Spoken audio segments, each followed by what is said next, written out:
Helo,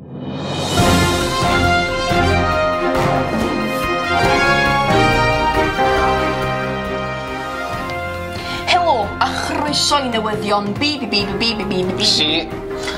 Môn. Fy enw I yw ifanc Richard. A enw fi ydi Ynys Môn. Da ni rwan yn mynd at yn prif stori.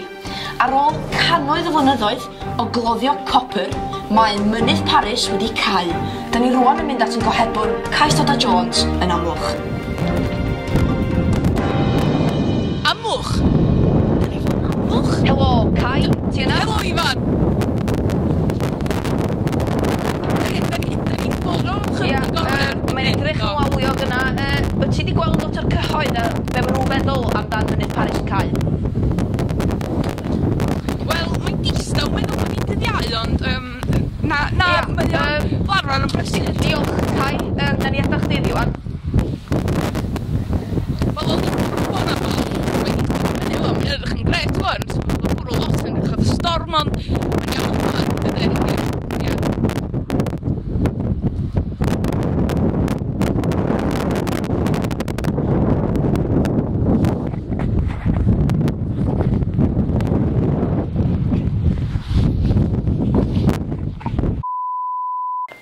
Mae'n edrych fatha bod ni wedi colli cael yna, dwi'n ymddihiro, felly at yn stori nesa. Reit, mae hanes Ynys Môn yn bwysig I ddyfodol yr ynys. Mae'r sefydliad yma'n sicrhau bod yn hanes yn cael ei warchod. Da ni rwan yn mynd at yn cyd gohebwyr, Sean Lloyd a Cais Toda Jones yn archifdy Ynys Môn.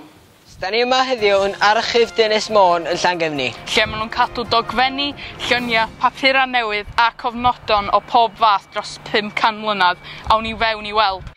Yn amlwg, mae'r archifdy yma yn agorad i'r cyhoedd a felly mae pobl yn gallu mynd yma I ymchwilio I fewn i'r gorffennol.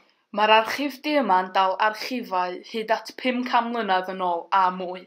Maent yn cael eu cadw mewn pod arbennig sydd yn cael eu cadw mewn tymheredd a lleithder arbennig mwyn arbed dogfenni hen rhag pydru a difetha I genedlaethau y blynyddoedd I ddod. Mae'r archifdy yn adnodd bwysig i'r gymuned sy'n rhoi ar gof a chadw dystiolaeth bwysig o hanes a ddrefdaeth Ynys Môn, ddoe, heddiw ac y genedlaethau sydd I ddod. Mae yno lu o ddogfenni yn cofnodi hanesyddion a unrhyw newid ym mhoblogaeth yr ynys. Effaith hyn ar dirwedd ag edrychiad yr ynys a sut mae'n cael ei defnydd a phwysigrwydd yr iaith Gymraeg y Môn wedi newid dros y cenedlaethau. Mae pwysigrwydd yr archifdy yn amlwg iawn I hel a chadw y cyfnodion mwyn gwneud yn saff bod hanes Ynys Môn a'r iaith Gymraeg yn cael ei chofio a'i gadw yn fwy I ddyfodol llewyrchus Ynys Môn. Edrychiad I fewn I archifau Ynys Môn. Awn ni nôl at Ifan yn y stiwdio gyda'r chwaraeon. Helo, chroeso I chwaraeon Môn gyda fi, ifanc Richard. Wsos yma na bel droed yr ynys yn o Lig Môn. Na Llanfeithlu lwyddo I giro Landegfan o 3 gol I ddim. Na Llygod Llanddona giro Platopwsion Porthaethwy o 12 gol I ddim.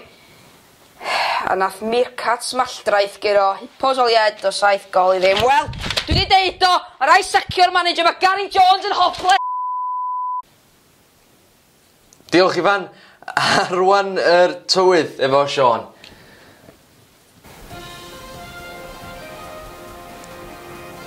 Yn amlwch, glaw, glaw, glaw. Ond yr os neicir, mae braf. Na ni weld os mae Cai yn ôl, Cai.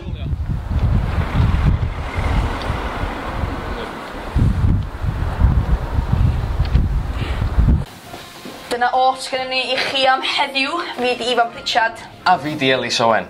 Ymunwch efo Thomas Tops am 19 munud wedi 4. Diolch fawr. Nos dawch.